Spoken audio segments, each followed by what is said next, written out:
Let us begin with Higashi. Namo Amida Butsu. Namo Amida Butsu.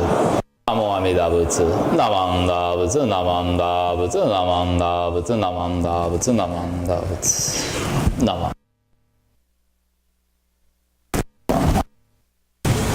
Good afternoon, everyone. It's an honor to be here this afternoon, to have been invited to speak at this, what I feel is really a kind of historic gathering. We started last year with a gathering of ministers from the Nishi and Higashi traditions, and now we're coming together as an entire Sangha. And I'm particularly honored to be given this opportunity to speak here in the Hondo of the Higashi Honganji Betsuin here in Los Angeles. It's a beautiful Hondo. I've had the opportunity to visit a few times in the past, and it's very humbling for me to be given the opportunity to stand here and share my appreciation of the Buddha Dharma here with you all. When Matsumoto Sensei first asked me to participate in this in his usual Minnesotan, I'm unassuming way to Minnesotans, just having a conversation, you know, we're thinking of putting together a little seminar, Nishi and Higashi, and we're wondering if you might be willing to speak for that seminar. And I said, oh, sure, you know, imagine a small, intimate gathering, maybe 50 people or so. And I said, where's it going to be? Oh, down in Los Angeles. And then I said, oh, okay, at least 80 people. And then here we are. And then a few months ago, I was looking through the Wheel of Dharma, which is our Buddhist Churches of America newsletter, and I saw Reverend Adams and Professor Mark Blum to be speaking in English and Japanese. I said, oh, okay. I was fortunate I got the, in a sense, the difficult part out of the way earlier this morning, but it's wonderful to be here back in Los Angeles. As Matsumoto Sensei mentioned in the introduction, I started out my ministry as a Jodo Shinshu minister here in Southern California at the Oxnard Buddhist Temple, which is about 60 miles west of here. I used to come down here to this neighborhood once a month. I would take the Caltrain, or not the Caltrain, the Metrolink train from Oxnard to the Union Station train, and then I would change trains for the 1-minute ride on the Gold Line here, passed over the traffic jam on the 101, and arrived very comfortably at the LA Betsuin where we would have our meeting. And it was always such a nice trip, and really gave me an appreciation for the beauty of Southern California. I grew up in Minnesota, and the image that we have of Southern California is, of course, the beach, but also the city, and you know, the kind of the urban density. But as you take the train from Oxnard, you start out in Oxnard and Camarillo, which many of you are familiar. You have the strawberry fields and the various agricultural areas, and then you kind of curve inland a bit through the rolling hills of Moore Park and that area, and then you come into that beautiful rugged landscape in Simi Valley, where there's, you know, the big boulders and the rocks, and you're kind of looking out over the valley. And just when you kind of feel like you're in the city, you cross over the LA River and you're here at the Betsuin. So it was a wonderful journey. And then after our meetings, we would finish the meeting, and I would get a text from my wife, okay, go to Nijiya, here's the shopping list. And, you know, you got to get the gyoza wrappers, the organic soy sauce from Japan, and the, you know, marukai tofu. And so, but, you know, this was sort of my monthly routine, and so it's nice to sort of come back into that. And flying in last night, flying over Southern California, I was reminded of all the times that I had flown up to the Bay Area for meetings at the Jodo Shinshu Center, and then flying home would come over that sort of coast along, start to notice around Lompoc or so, okay, here we are, there's San Luis Obispo, there's Santa Barbara, oh, there's Oxnard, there's where I live, you know, over Malibu, and then kind of coming into Burbank or LAX, and really feeling like I'm coming home, remembering all those times coming back to see my wife and my kids, my son. I have one kid at that time, now I have two, but that feeling of sort of coming home and sort of being reminded of that. And in a sense, feeling like it's a bit of a homecoming for me to come here and get to spend time with my old Dharma friends who put up with me when I was first as a minister. Now everybody in the Bay Area puts up with me. Here it is. But it's wonderful for me to be here today and to be invited to talk a little bit about the Nishihonganji perspective. Not sure why I was selected to be the representative of the Nishihonganji tradition. When you think about Professor Blum, I didn't get the opportunity to hear his talk this morning, but I know him to be a wonderful scholar, one of the leading scholars of Jodo Shinshu thought, particularly very well versed in the Higashi Honganji intellectual tradition, and you probably got a sense of his deep knowledge of the development of that. I am not a scholar certainly of Professor Blum's caliber. I'm just an obosan, right? Just a regular minister. Sorry, I have a bit of a throat thing, that's why I have a cough drop. But as a minister of the Nishihonganji tradition, I feel that I've made a solemn vow to accept any request that I receive to come and share the Dharma. And I'd like to begin by sort of situating my talk by telling you a little bit about the training that I have as a minister in the Nishihonganji tradition. I studied in Kyoto, not at Ryukoku University, where Professor Matsumoto and Reverend Kuwahara studied, but at a place called Chubutsu, or Chuobukyo Gakuin. It's sort of like a Votech for priests. It's a place where a person can go to learn everything you need to know to be a Buddhist priest in a very short period of time. And to give you a sense of what kind of school this is, I'll tell you a little bit about one of my classmates who became a good friend of mine. He used to work as a computer programmer for the Sony company, and he lived in Tokyo. He was a very, very intelligent guy. He did not come from a temple family. He came from, his father was an office worker, what they call a salaryman in Japanese. And like his father, he grew up to be a good salaryman and had no connection with Buddhism or the Buddha Dharma. But he, one... 気が利くね、ありがとうございます。One day he went out, as salarymen do, and had a few beers after work and wound up at a bar, and he saw a very charming young woman there, and so he approached her and struck up a conversation, and they got to talking, and eventually, he was very much smitten with her at the point that he asked, so, do you work? What do you do? She says, oh yeah, I'm a Buddhist priest. I said, what? What are you doing at this bar at 2 a.m. being hit on by me?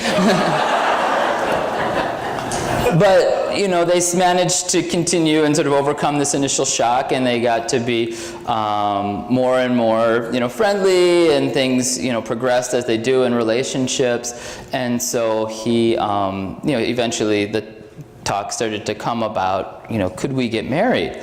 And she very much liked him, he very much liked her, and she said, this all sounds good, but there's one condition. I'm the eldest daughter of 2, and my father is the priest of a temple in a small town on the seaside in the island of Shikoku, out in the country. And we need someone to be the next generation priest of our temple. That person is going to be my husband. So, if you're going to be my husband, you're going to be a priest. And so, he thought about it, and he really loved her, because he said, okay, so what do I have to do to become a priest?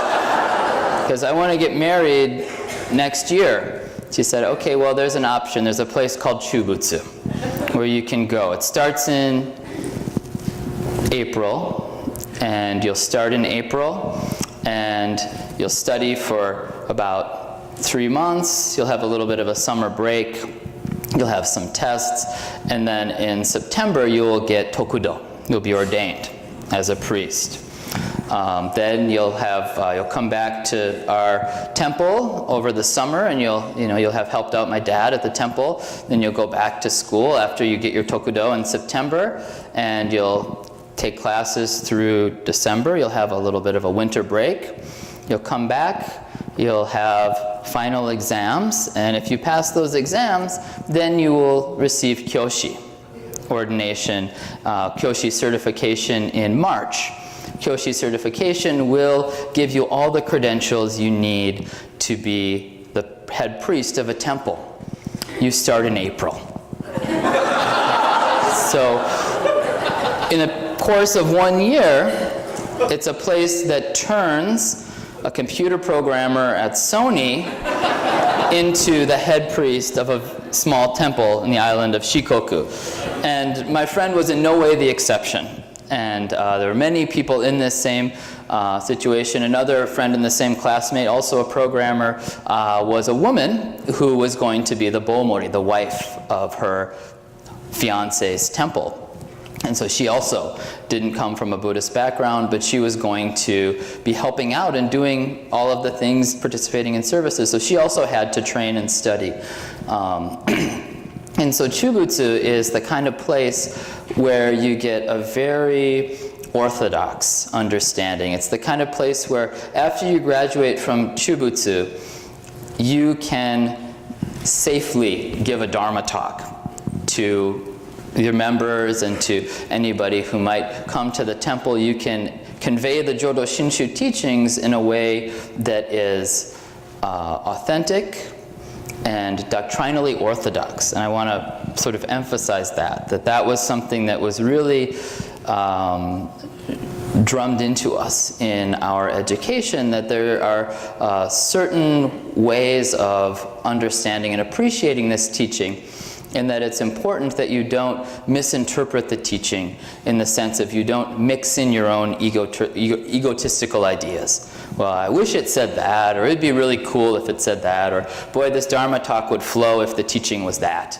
But that you should constantly be challenging yourself to understand the teaching, challenging your ego with the tradition and what's been passed down. And so that is the environment in which I received my sort of foundational teaching of Jodo Shinshu. Some would say that's where I was brainwashed, but that's the perspective that I'm familiar with. And so whereas I think Professor Blum can give you a wonderful explanation about the development of Higashi Honganji thought and can introduce that rich intellectual tradition, with me you just get Nishi Honganji perspective. Here it is. I'm just doing it. And so I'll leave it to you to draw your own conclusions. As I said this morning, my hope is that at the conclusion of my talk that you'll come away thinking, oh, actually, it's not that different after all. Because I really do believe that this Nembutsu is one teaching. And if you think about Nishi and Higashi Honganji, in both cases we're receiving a teaching as appreciated by Shindan Shonin, as appreciated by Denyo Shonin. If you look at our Onaijins, there are some slight differences. I really love this crane candle holder. We don't have those in Nishi. There's a little more black lacquer than gold, but otherwise, Amida Buddha at the center, Shindan on the right, Denyo Shonin here on the left, and so forth. So I believe that this is one teaching, but naturally, as we've had a period of independence from each other as an organization, we have our own appreciation. So I'm going to share a little bit of that today during my talk. I want to begin. I know you've all had a nice, delicious bento, and you're probably nodding off a little bit. So we're going to start with a quiz. Okay? Let's see. I keep talking. You know, I'm a good minister. I'm trained to talk into this, even though I have the lapel mic. So I'm going to do magic now.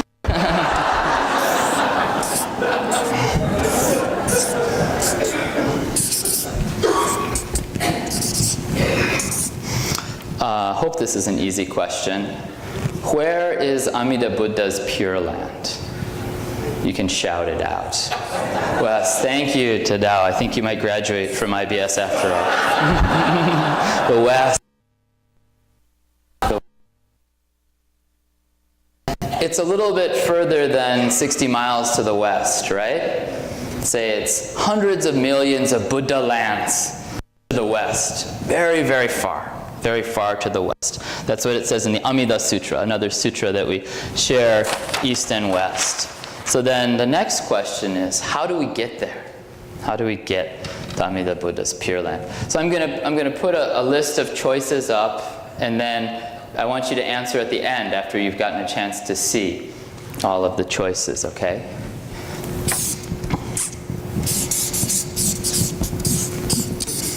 Can you see that?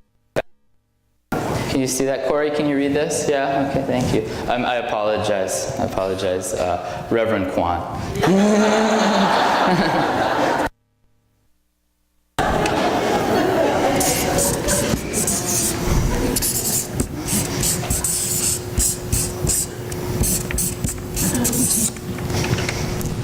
So we got walk, car, train. Don't answer yet. I'm going to write a couple more.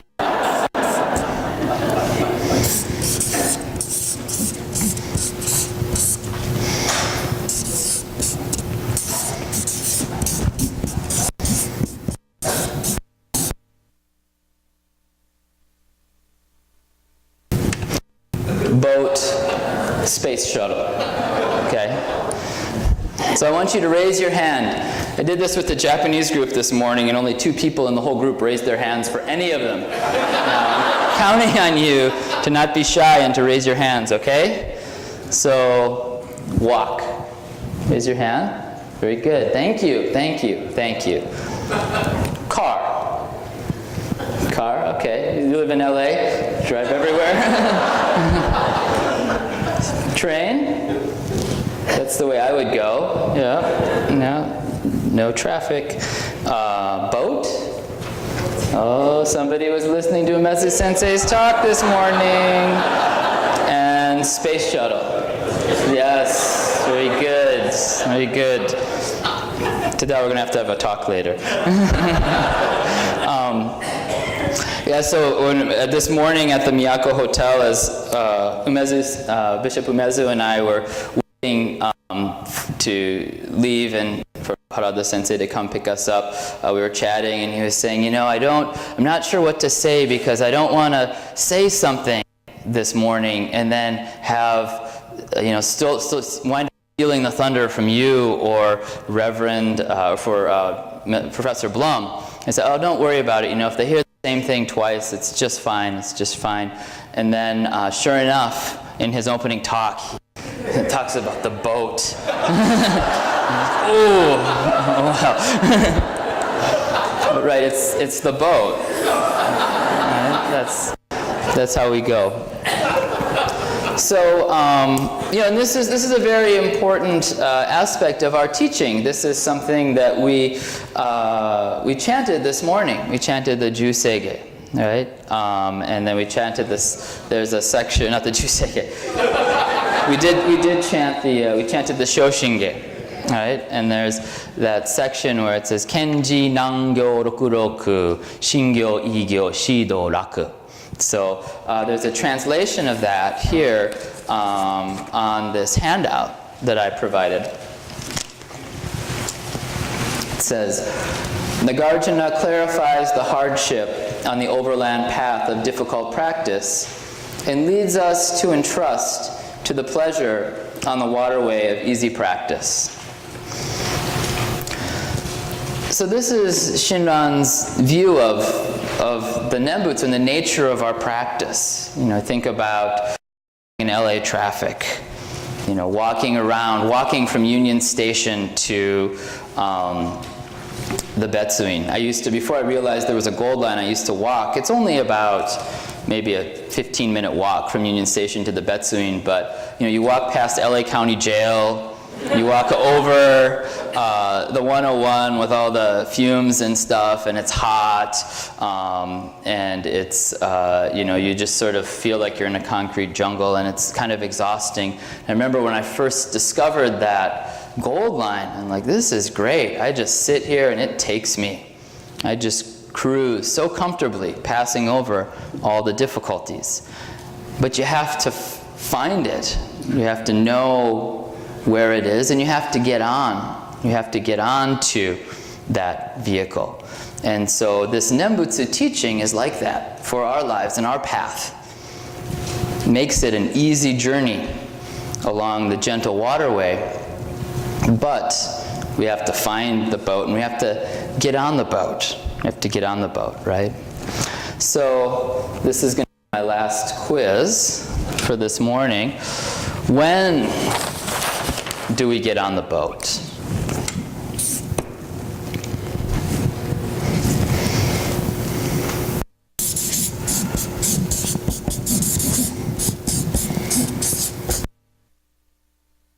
When I die. 2.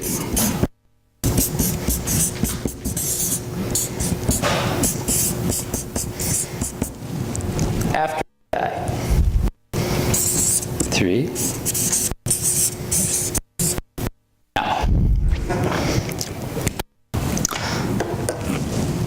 Okay, so remember, you got to raise your hands. Who thinks they get on the boat when they die? Who thinks they get on the boat after they die? Okay. Who thinks they get on the boat now? Okay. Okay. Very good. Very good.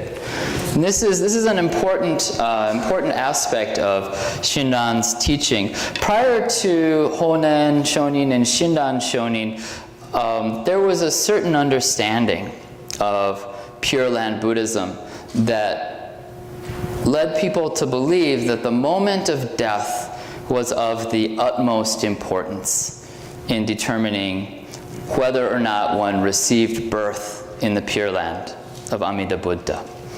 There was this idea that you had to have a perfect death in order to receive birth, in the sense that your mind had to be completely focused on Amida Buddha and wishing to be born in the Pure Land of Amida Buddha and entrusting in Amida Buddha.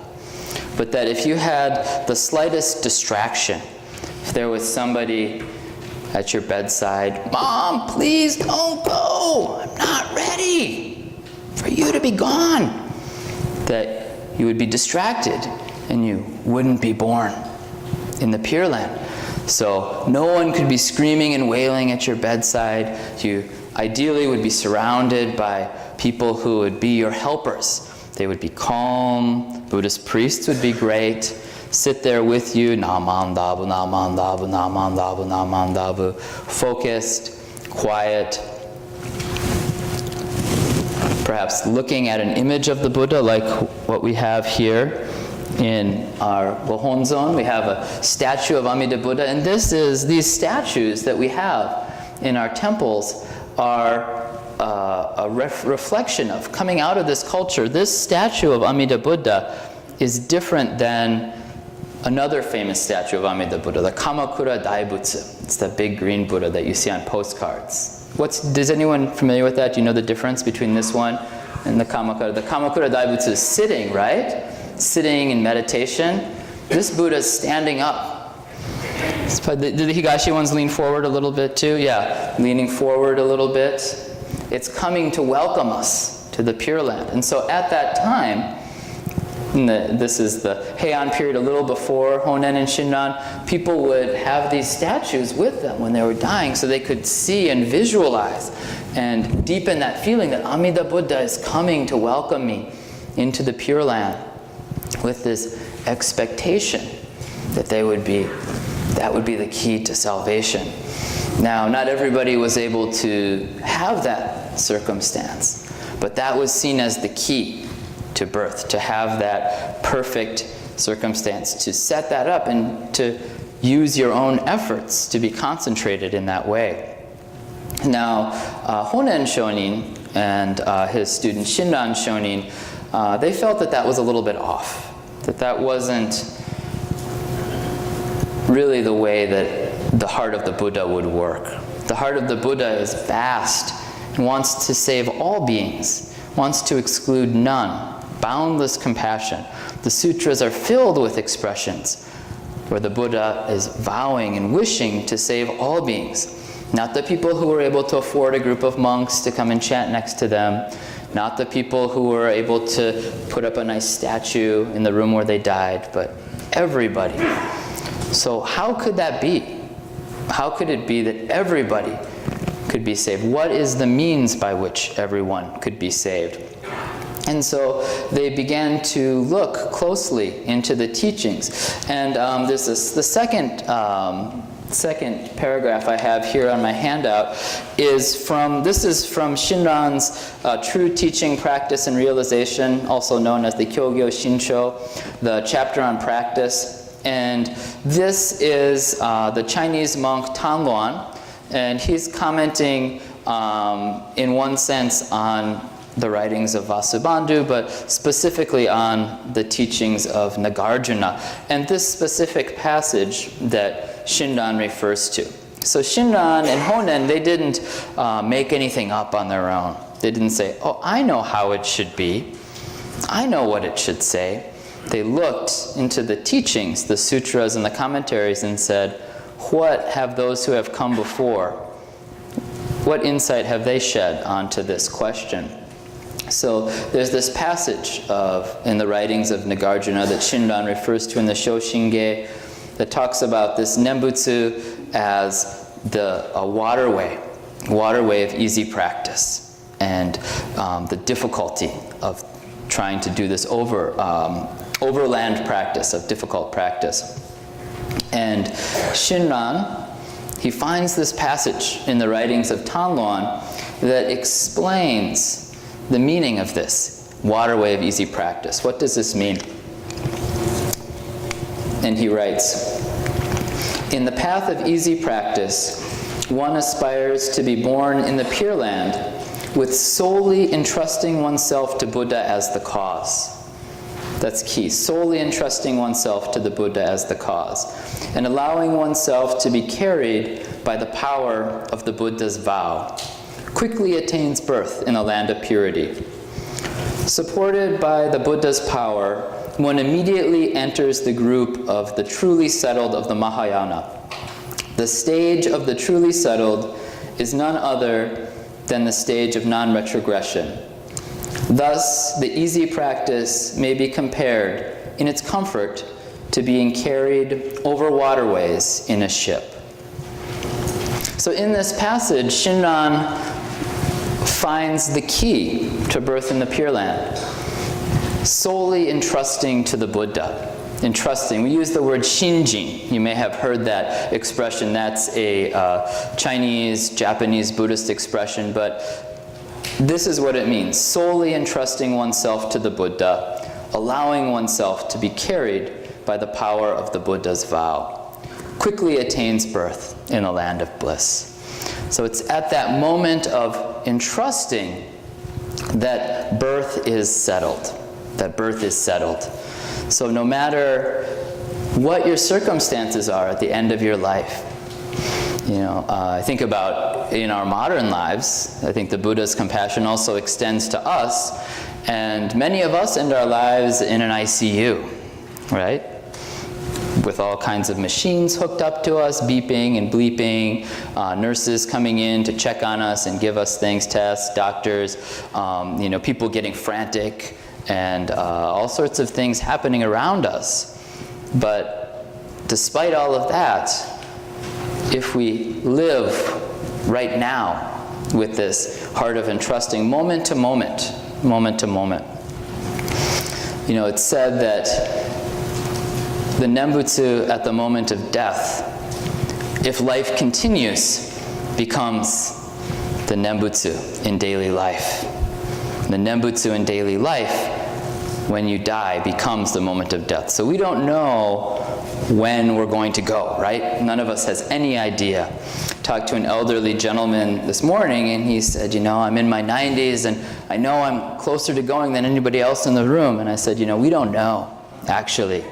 I know some people who lived to over 100, and I know some people who died at 39, right? And so we don't know, but moment to moment, we live in this way, and we live with this settled heart, and then our birth is assured. And so Shinran writes in this next passage, I, for my own part, attach no significance to the condition, good or bad, of persons in their final moments.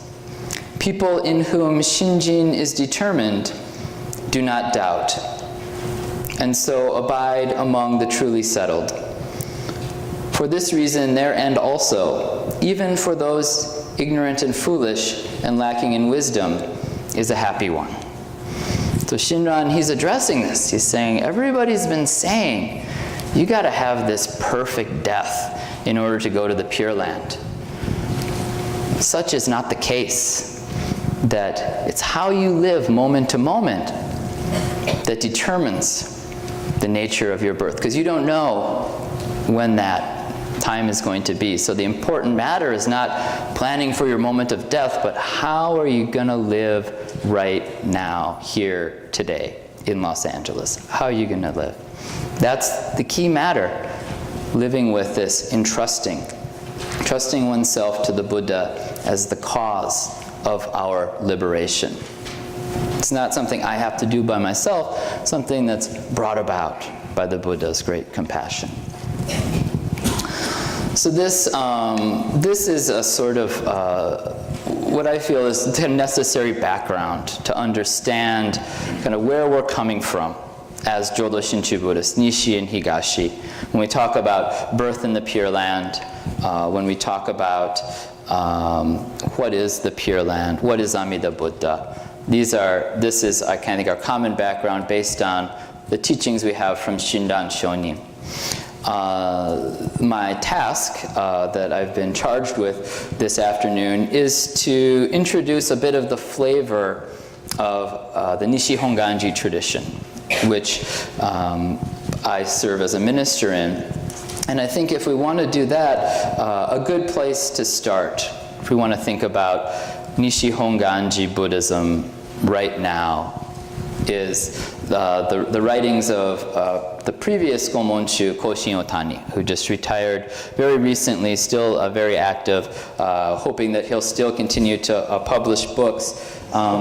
He wrote this book in Japanese, Ashita ni wa kogan atte. This is from the reference to Renyo Shonin's Gobuncho, the white letter on white ashes. And then this was, I think for the English-speaking audience, the well-chosen title of The Buddha's Wish for the World.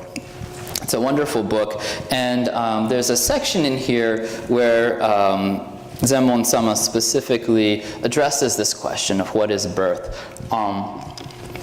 I'd like to read it in its entirety for you because I feel that it's really wonderful and it's worth just hearing these words of Gomonchu Zenmon-sama. It begins on page 1 and goes on to page 2.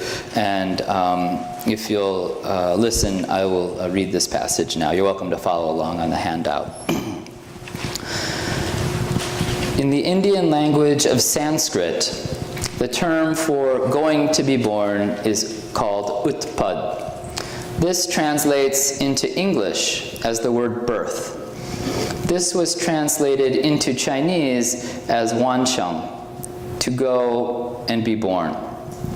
We go to the Pure Land to be born. From the world of human existence, we go to the world of the Buddha and are transformed. There was someone who once asserted, "We do not die and then go to the Pure Land, but without dying, rather, we are born." This is the theory that between the two worlds of our defiled realm and the Pure Land, there is no time and space distinction. This would have to mean that they are directly connected, since there is no interval between the two, or at least this seems to be strongly asserted. Going to be born might seem like an illogical expression, but it refers to the fact that from the world of human existence, we are born into the world of Buddha. Since we can no longer enjoy the company of those who have departed, it is an occasion for sadness.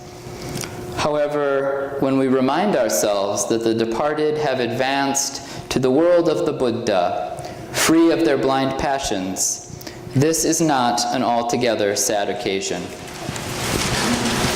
In Jodo Shinshu, Satori does not mean to merely die and enter the world of enlightenment. Those who have gone do not simply go there and never come back. They also return to this world.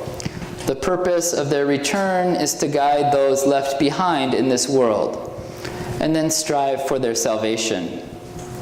To be born into the Pure Land and to attain Satori means we are released from the bonds of our blind passions, and now, being one with Amida Buddha, ultimate truth, we work for the salvation of others. I think this is one of the most powerful Buddhist teachings for our life in the modern world. You know, we live at a time where we really kind of shy away from this reality of death. We're uncomfortable with it. We sort of prefer not to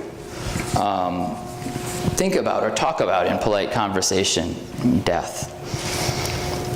And so when we lose our loved ones, it's a real shock. And many of us are not ready to deal with this and to process this reality because we haven't really considered death as part of life. And that's something very precious about the Buddha's teaching. Life and death are not these diametrically opposed opposites. To be alive is to constantly cease to be one thing, become something anew. In Japanese, we use the word shoji, birth, death. That's life. It's together. And so what this teaching tells us is that when our loved ones pass from this world, they're no longer physically with us, that a great transformation has taken place. This is something that we deal with in the Buddhist memorial services, which are a big part of our tradition. I think some of us say, well, we don't want to be funeral Buddhism like Japan. We don't want to just focus on death. But I think if we can treasure these memorial services and this perspective on death, then it can enrich and support our lives. And these can be wonderful opportunities for our encounter with the Dharma. Take, for example, the 49th day service. Has anyone here been to a 49th day memorial service, the Buddhist tradition? It's a period of 7 weeks. It seems kind of random when you first hear about it. These days we do many services where we have family members, spouses of children or in-laws or so forth who are not Buddhist, perhaps not culturally, ethnically Japanese, and sometimes there's this look on their face like 49 days. How did they pick that? Seems kind of random. And it's a period of 7 weeks. And I think this reflects a really deep wisdom. The traditional teaching is that there's a period of 7 weeks in which one's next birth is settled. So that over 7 weeks, one is either, over the period of 7 weeks, at some time in there, one is either born again as a human or as an animal, or falls into the realm of the hungry ghosts or the hell beings or fighting titans or heavenly beings or one of these realms. And so this 49th day period is a time to sort of cheer on our loved ones. Let's get a good birth. Hear the teachings of the Buddha. Let's have this service sort of give you some good merit to help you on your way. And yet in our Jodo Shinshu tradition, we're taught that at the very moment of passing, we move from this world of pain, of suffering, of illness, of death, greed, anger, and ignorance, immediately welcomed into the world of the Buddha's immeasurable wisdom and compassion. Freed of all suffering, into the world of awakening. And so how does this work in our daily lives? What does this mean, practically speaking, when we lose a loved one?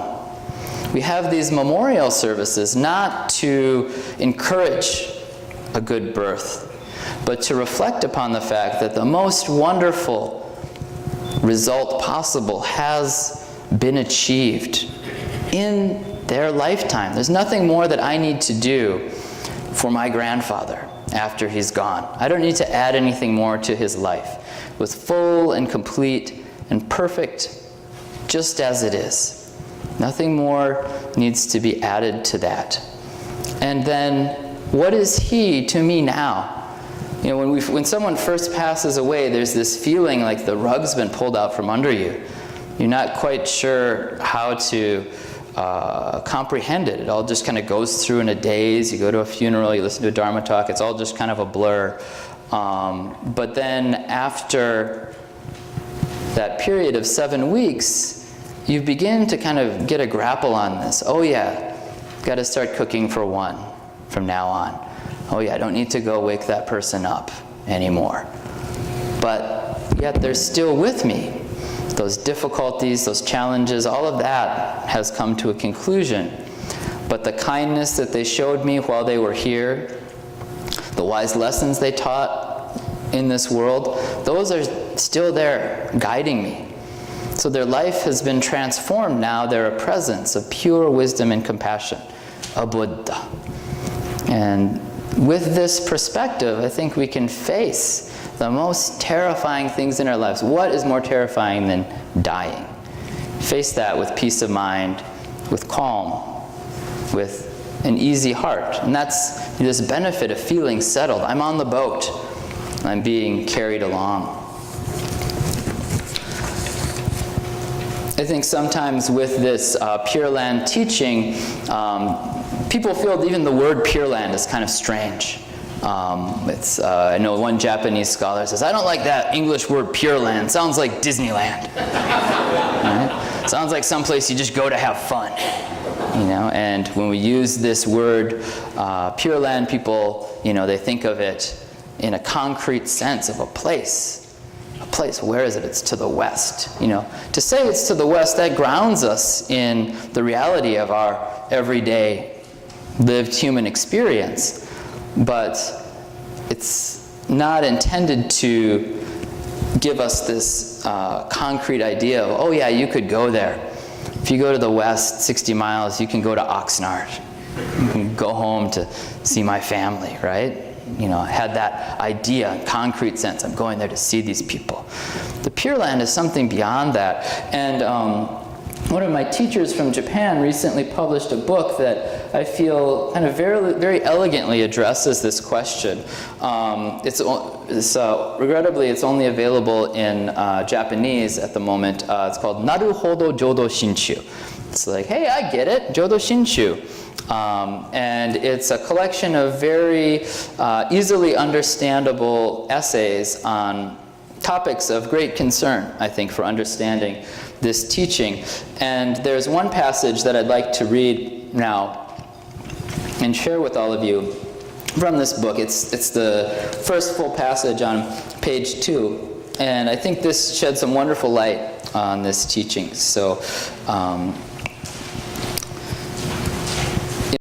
of the beautiful stars that we see shining in I'll start over. The light of the beautiful stars that we see shining in the night must travel hundreds of millions of light years to reach us, such that by the time we see those stars here on Earth, some of them have already ceased to exist. Therefore, not all the stars we see in the night sky are in existence. All things that come into being eventually pass out of existence. This is true of the stars in the night sky, and it is true of our lives on this planet. If the Pure Land were a world that could be seen with a telescope, then, just like the stars in the night sky, it would eventually cease to exist. Among all things of this world, there is nothing that continues forever. That is why the sutras tell us that the Pure Land is a realm of enlightenment that differs from this world of ours in that it cannot be apprehended in our limited way of seeing and thinking. Thus, the Pure Land is a realm that exists in order to liberate us who dwell in this world of impermanence and bring us to the realization of enlightenment.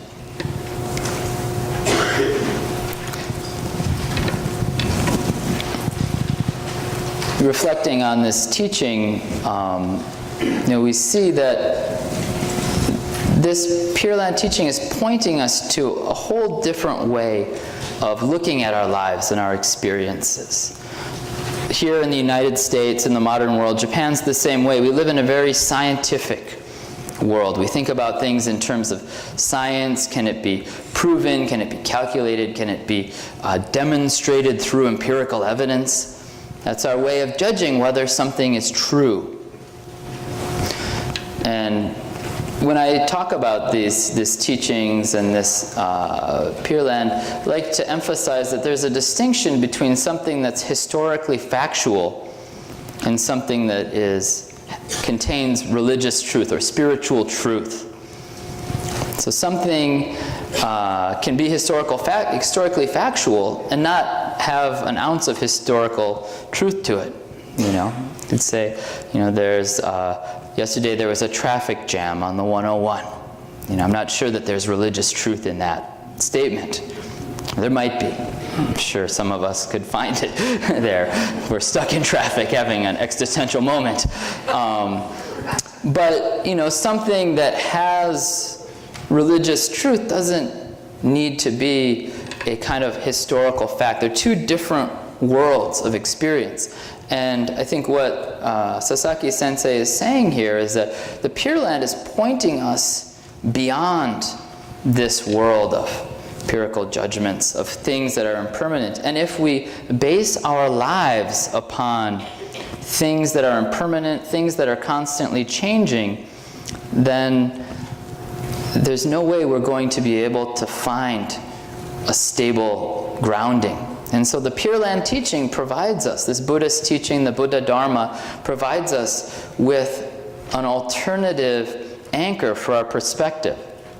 Rather than anchoring our perspective in this world of things that change, even scientific theories develop and redevelop. And don't get me wrong, I love science and medicine, but it's talking about something different than our day-to-day experience, and how do we apply meaning to this, and where do we find the anchor for that? I have a few minutes left, and so I wanted to share one other wonderful Nishi Honganji perspective here. This is from Professor Chiko Naito. Did any of you have the opportunity to hear Professor Naito speak last year? I know he spoke up in Northern California and different places. I believe he spoke down here in Southern California as well. He spoke at our temple, San Mateo Buddhist Temple, and while he was there, he shared this book with me. This is one of his recent publications, and it's a collection of very understandable and readable essays that he's written over the years for different publications. And this particular essay that I'd like to conclude with a passage of was written published in the newsletter, one of the newsletters put out by Chubutsu, the place where I studied, this place that turns computer programmers into Buddhist priests. And so it's intended for that sort of audience and people who have to ask the questions that people come to them with. People who have no background in Buddhism, people who aren't even necessarily sympathetic to Buddhism, are people that you might have to deal with working as a temple priest. And so this particular passage jumped out at me because it's his response to the question, who invented Amida Buddha? Who invented Amida Buddha?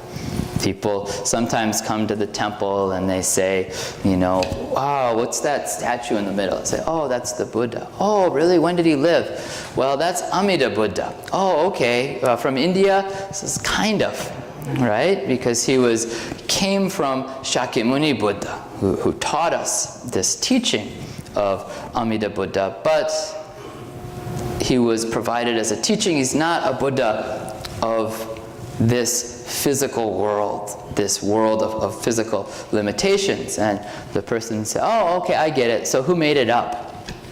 Who made it up, right? Who came up with this? Who created this story? And this is Naito Sensei's response to this. I think it's wonderful. In the record in Lament of Divergences, we find the following words of Shinran Shonin. When I consider deeply the vow of Amida, which arose from 5 kalpas of profound thought, I realized that it was entirely for the sake of myself alone. Shinran's expression, for the sake of myself alone, is traditionally understood to mean for the sake of each and every one of us. To say that the primal vow was established for the sake of myself alone is to say that Dharmakara Bodhisattva established the vow and dedicated himself to the practice that resulted in his becoming Amida Buddha, precisely because I exist in a state of deep karmic evil filled with blind passions.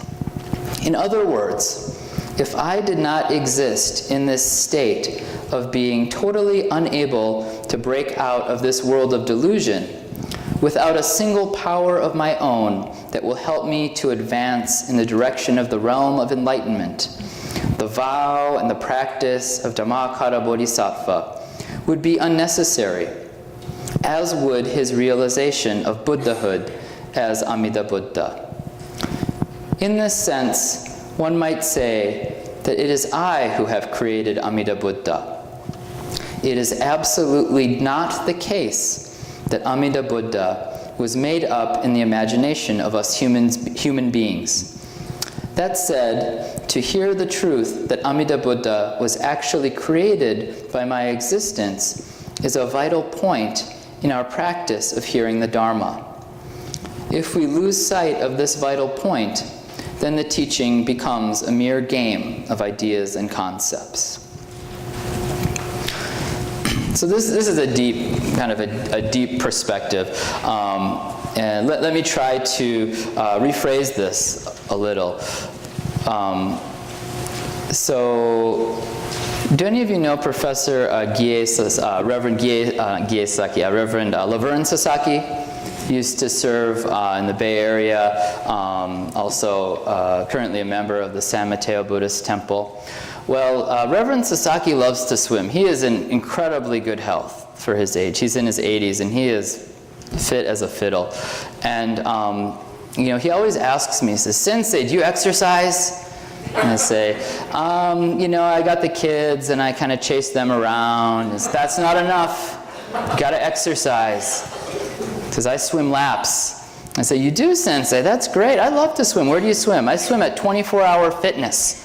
I say, "Oh, okay. You know, there in El Camino?" He says, yeah. I say, "Oh, okay. When do you go?" He says, "Usually between 2 and 3 in the morning is when I like to go." And I said, "Sensei, what, you know, are there any lifeguards there at that time?" He says, "No, it's just me. I have the whole pool to myself. It's great." You know, Sasaki Sensei is obviously a good swimmer, you know, and I think nobody would get into that pool at 3 in the morning if they didn't know how to swim, right? Now, there's a pool in my neighborhood where we take our kids, and there are lifeguards on duty whenever it's open, because it's full of kids. It's always full of kids, and kids don't all know how to swim, especially my kids don't know how to swim at all. And they don't always understand their own limitations, especially my younger one, he's 2. Last summer, he would have been about 1.5 when we were taking him to the pool, and he just loves to jump in the pool. But you gotta watch him, because he knows that he has to jump to somebody, but he doesn't quite get that that person has to be looking when he jumps. So, you know, so I've got 2 kids, and one's over here, "Dad, look at me, and then the other one all of a sudden is like flying through the air out of the corner of my eye and in the water, right? And so I'm always grateful that there are lifeguards there. And I think that's, you know, that's me in so many ways of my life. I'm just sort of hurtling blindly through. And I think particularly when it comes to this great matter of birth and death, that, I'm just flying along through my life, not paying attention. And so to have that lifeguard there, that boat, as the sensei talked about the boat, that can get on that boat and be carried safely, that is what provides for my peace of mind. And so why is there a boat? Why are there lifeguards at the Fiesta Gardens pool where I live and not at the 24-hour fitness at 2 in the morning? Because at the Fiesta Gardens pool, you have people who don't know how to swim and who jump in the pool without paying attention. Why do we have Amida Buddha? Why do we have this great vow? Because of people like me who are sinking like a rock down into the bottom of their results of my greed, anger, and ignorance, my foolish living. And so, fortunately, gratefully, I have this boat of the vow that I can ride on. The Buddha provides it for me, precisely. So it's because of me and the way that I am that the Buddha is there with this vow. And so that's how Naito Sensei says, who created Amida Buddha? Who created this vow? Who created the Nembutsu? He says, it's me. It's me. I created it. I'll conclude here. Please join me in Gassho.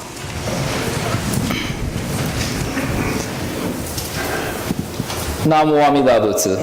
Namo Amida Butsu. Namo Amida Butsu. Namanda Butsu. Namanda Butsu. Namanda Butsu. Namanda Butsu.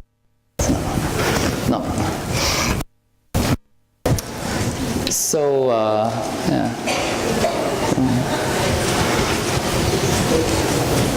Thank you very much. Thank you very much, Reverend Adams, for a really wonderful, very deeply significant talk. We have 15 minutes. Actually, we have 15 and a half minutes. Reverend Adams has gone beyond what we had asked him. He's given us some time. So, once again, he will be taking part in the Japanese part of this question later this afternoon. So this is your opportunity to pose some questions to him or perhaps make a comment. So let's think about what you might want to ask. If anyone like to start out. This is the hardest part. The first one is always hard, and then we usually get going pretty well. So who wants to be the leader or grade one and ask the question?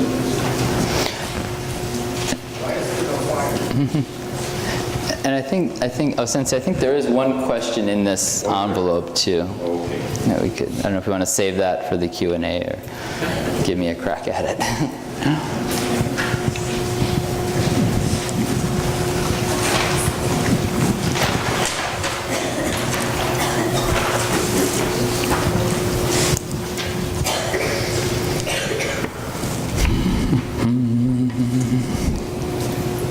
Ooh. Oh, this is great. Matsumoto Sensei can ask her this one for me.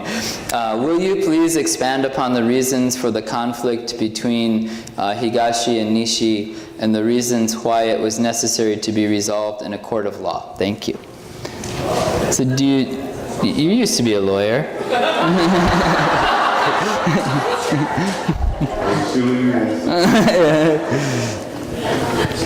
Or do you want to save that one for the Q&A and then open it up for? I don't really have any. I don't think I should talk about that. Anyone? Before I start calling on you. Why is there no fire? Why is there no fire? Where? Oh, in the Onaijin? Oh, you mean the electric candles? Is that what you're talking about? Just the fire. The fire. So like why do we have electric lighting instead of actual? Why is there no fire? Because we're at Higashi. You didn't see the fire.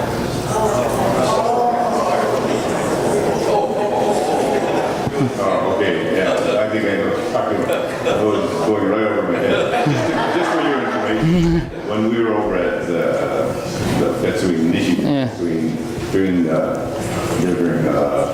Professor Blum's talk, the candle was left burning, and it basically burned out to the very end. Oh, and it became just a ball of flaming wax. Got it. Yeah. Okay, well, thank you. Any other? I think David and yes. Yeah. Go ahead. Yeah.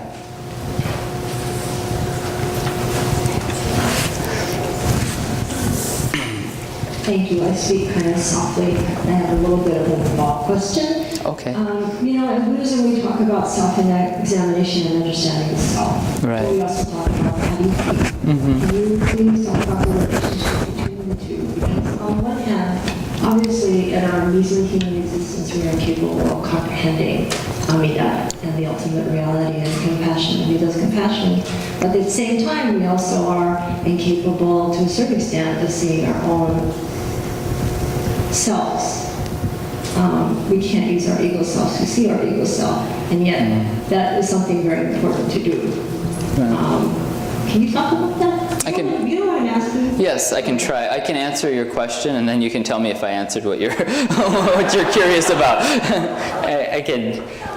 So this is. Maybe I'll kind of approach this by talking about my own experience with this teaching.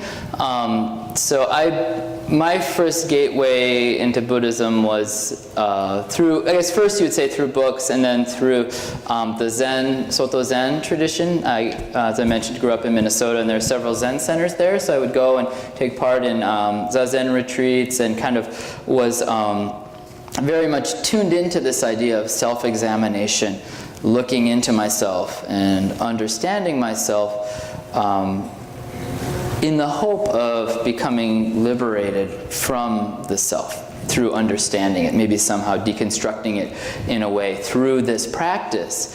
And I spent a few years kind of dedicated to this. I went to temples in Japan and spent some time doing this. But what I found was that through this practice of self-examination, I developed what the Zen teacher I was studying with called putting a head on top of your own head, sort of analyzing myself and thinking, okay, today I'm a good Buddhist because I got up and meditated, and I didn't get angry at that person, or I did that act of generosity. Then the next day, I would have stayed up too late partying, and then woke up the next day late and didn't get time to meditate, and I was in a bad mood all day, and I'm not a good Buddhist today. And I came to realize that there was this voice in the back of my head saying, you're a good Buddhist, you're a bad Buddhist, you got to do this, you got to do that, sort of dictating.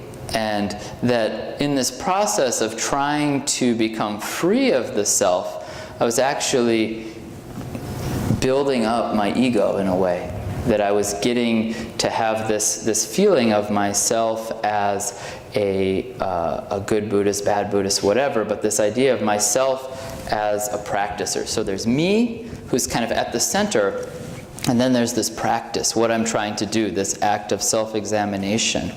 And I realized that there's a deep contradiction here. I think it sounded like you were referring to this contradiction of becoming free from the self by means of the self. I found a contradiction there. See, you're shaking your head, that's not what you're talking about. But I'll finish what I'm going to say, and then you can follow up with me. And so, but then when I came across this teaching, it was actually reading this teaching of Shinran, and there's a passage from the Tanyusho where he says, the Nembutsu for the practicer is not a practice nor a good act, because it's wholly free of self-power and completely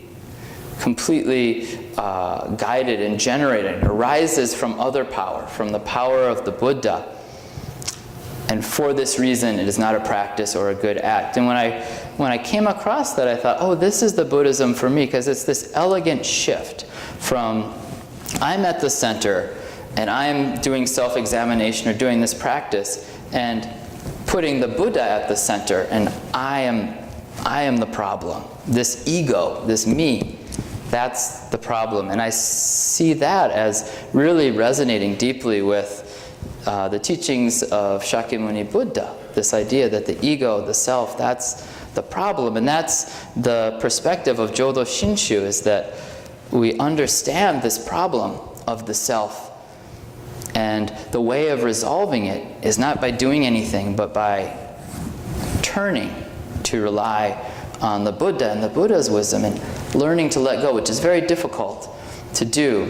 But in that shifting perspective from my perspective to the Buddha's perspective, viewing me. So learning to practice self-examination as recognizing my life from the perspective of the Buddha. You're right, we can't be wise like the Buddha, but as we listen to those teachings, we can begin to recognize, oh, that perspective. If we place our minds into that perspective through the Nembutsu, through Shinjin, that entrusting in the Buddha, then we get this different way of looking at the world. Instead of me and all of you, all of us facing together in this direction. So even the people we deal with day to day are seen as fellow travelers.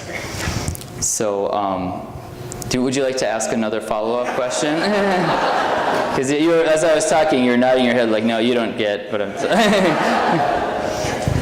Yes, I think David, my good friend David had a question, and then Mr. Nishikawa. I wanted to ask a question just for the love of asking you a question. We're about time, and I forgot what I wanted to ask. Okay. I think Tom up here has a question.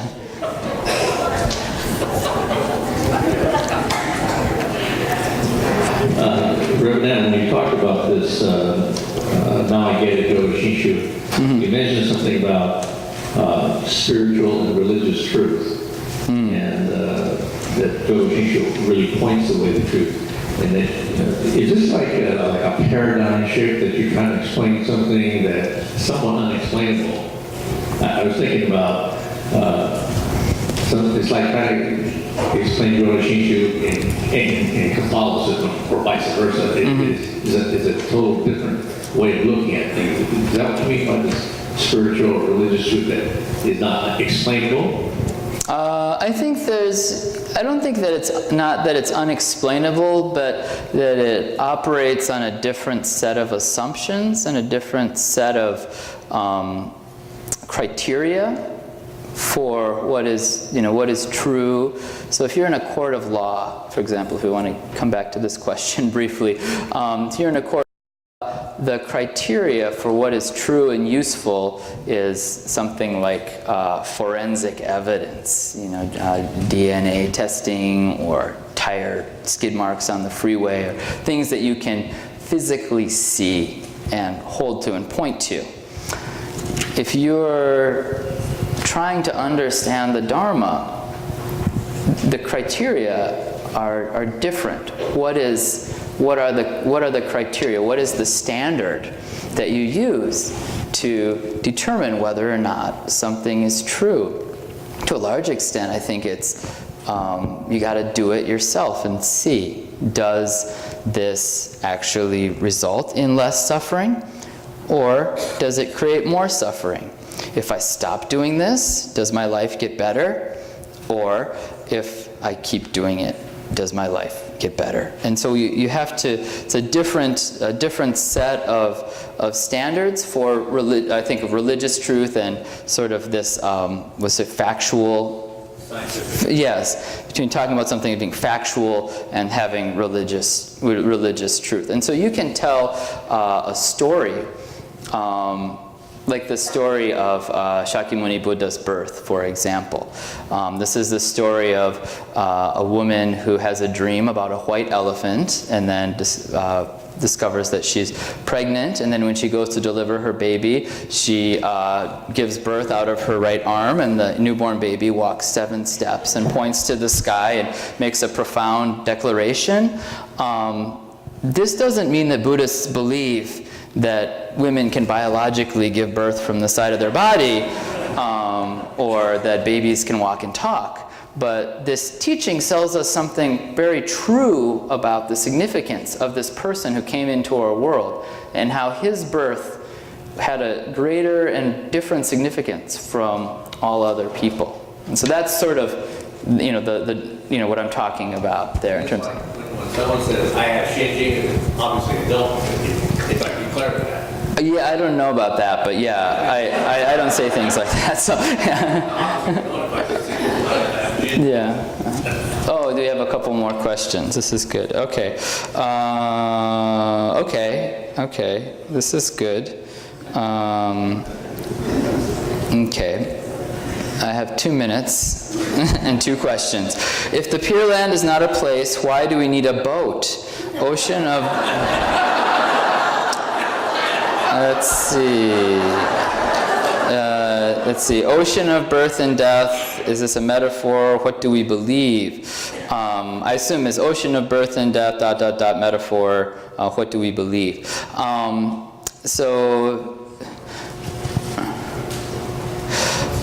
So again, this is, so if the Pure Land is not a physical place, we don't need the, the one that came, the Benjamin Franklin, this gigantic container ship that came under the Golden Gate Bridge. Maybe this is only news in the Bay Area, but there was this huge boat that came under the Golden Gate Bridge a couple weeks ago. So we don't need the Benjamin Franklin, this gigantic container ship. We need this other boat. So just as the Pure Land is not a place that you would go like Port of Oakland, then we don't need a boat like the Benjamin Franklin. We need this teaching that carries us across. So in that sense, these are, the word metaphor, I kind of balk a little bit at the word metaphor, but I think that this is talking about, these are words that we use to describe a reality. We often talk about the finger and the moon, that the teachings of the Buddha are like a finger pointing to the moon. And so all of these words and expressions that we use are the finger that's directing our eyes, directing our minds to this destination, this world of awakening. And once we have realized where that is, then we don't hold on to the finger. The analogy is that, someone points out where the moon is, and then they go walking away and they go, wait, where are you going? I need that finger, or else I won't be able to see the moon. And that's not, that's sort of likened, clinging to the words is likened to that kind of foolishness. The other perspective, please explain what is higher power. This is interesting. I'm going to take 30 seconds to try to answer this. I think there's a difference between higher power and other power. Higher power implies that, to me, higher power implies that there's something in our modern English usage of this word, that we talk about a higher power, generally we're referring to something that's controlling what's happening around us. Other power isn't about controlling what happens in our lives. It's about finding the strength to face whatever happens calmly with peace of mind. I think that's what other power is. So it's not controlling, it's giving us the strength in ourselves to face whatever comes. It's probably not going to go our way. I suggest you reuse these questions with the panel too. They're great questions. So, okay. Do you want me to just say these things? Okay. So yes. And we have more questions flowing up.